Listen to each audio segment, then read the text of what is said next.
안녕하세요. 이번 시간에는 검사의 기소유예 처분에 대한 불복 방법에 관해서 말씀드리도록 하겠습니다. 형사소송법 제247조에서는 검사는 형법 제51조의 사항을 참조해서 공소 제기를 하지 아니할 수 있다라고 규정을 하고 있습니다. 이게 기소 편의주의라고 하는데, 이게 무슨 의미냐면 범죄가 성립이 된다라고 한다면 검사는 법원에 기소를 해서 법원에서 재판을 받아서 유죄를 받게 해야 하는 게 맞겠죠.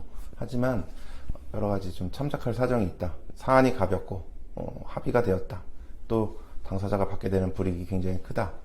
이런 경우에는 기소를 하지 않는 처분을 할 수가 있습니다. 그러면 가장 쉽게 말하자면 대한민국 검사는 사안이 가볍다라고 하면 용서해 줄 권한이 있다라는 것입니다. 기소유예.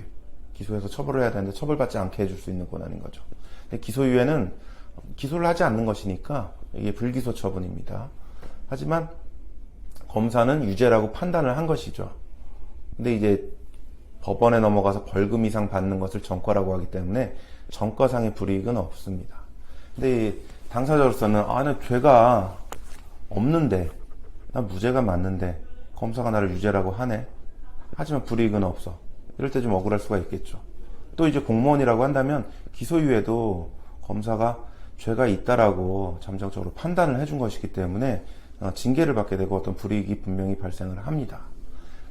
또 기소유예는 전과는 아니긴 하지만 수사기관에서는 이걸 알고 있고 보관하고 있고 합니다. 그래서 나중에 뭔가 좀 형사사건에 또 연루가 된다고 하면 옛날에 유죄 한번 받았고 우리가 봐줘서 기소유예 받은 사람이야 라는 것을 알고 있기 때문에 나중에 혹시 모를 형사사건에서 불리한 근거가 될 위험성이 있습니다. 이런 이유로 검사의 불기소 처분은 전과가 아님에도 불구하고 불복 방법이 있는 것입니다. 불복 방법은 헌법소원입니다. 헌법재판의 하나죠.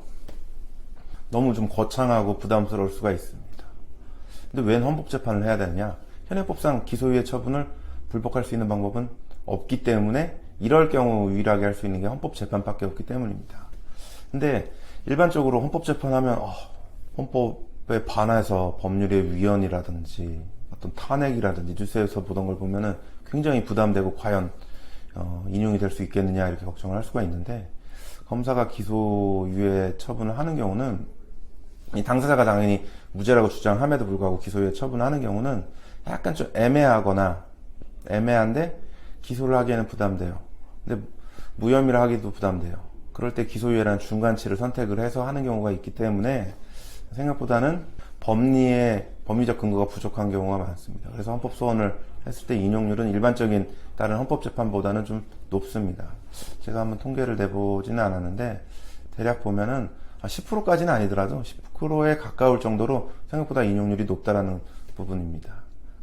기소유예 불기소 처분은 이제 우편으로 통지서를 받았다라고 한다면 제기기간에 제한이 있어요.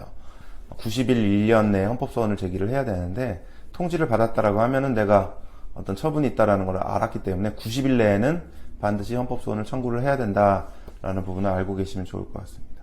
그리고 또 장점이 있어요. 왜냐하면 수사 절차에서는 피해자든 참고인의 진술을 확보를 해볼 수가 없습니다. 가늠은 해볼 수 있지만 보여주지는 않아요.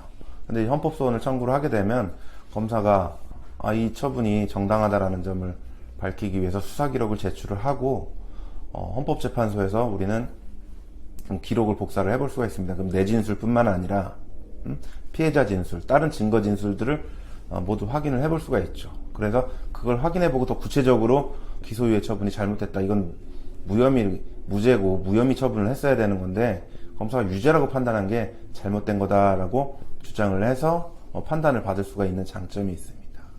만약에 헌법재판소에서 인용이 된다라고 하면, 저도 이제 이런 소송을 좀 진행을 해서 생각보다 여러 건 인용을 받아봤는데, 인용이 되면 기소유예 처분이 잘못됐다라는 것이기 때문에 검사는 다시 동일하게 기소유예를 할 수는 없습니다. 그래서 사건을 다시 제기한다라고 하는데, 다시 수사를 해서 헌법재판소 취지대로 이제 무혐의로 결정문을 바꾸던가, 혹은 좀 더 보완 수사를 할 수가 있습니다. 근데 보완 수사를 해서 새롭게 나오는 경우가 별로 없죠. 충분히 수사를 해서 기소유예를 판단을 했기 때문에. 그래서 보완 수사를 좀 일부 해서 불러서 한 번 정도 조사를 한 다음에 무혐의 처분을 하는 경우들이 대부분입니다. 그런데 물론 이제 어떤 새로운 증거가 있다라고 하면 다시 뭐 기소를 하겠지만, 그런 게 있었으면 애초에 기소를 했지 기소유예를 해줄 리가 없었겠죠. 그래서 내가 무혐의인데 검사가 왜 기소유예를 했을까? 이게 굉장히 억울한 경우들이 가끔 있습니다. 그렇게 심정적으로나 어떤 향후 징계 절차에서 억울한 경우가 있다면 헌법소원을 통해서 구제 가능성이 생각보다 높다는 점을 말씀드리고 싶습니다.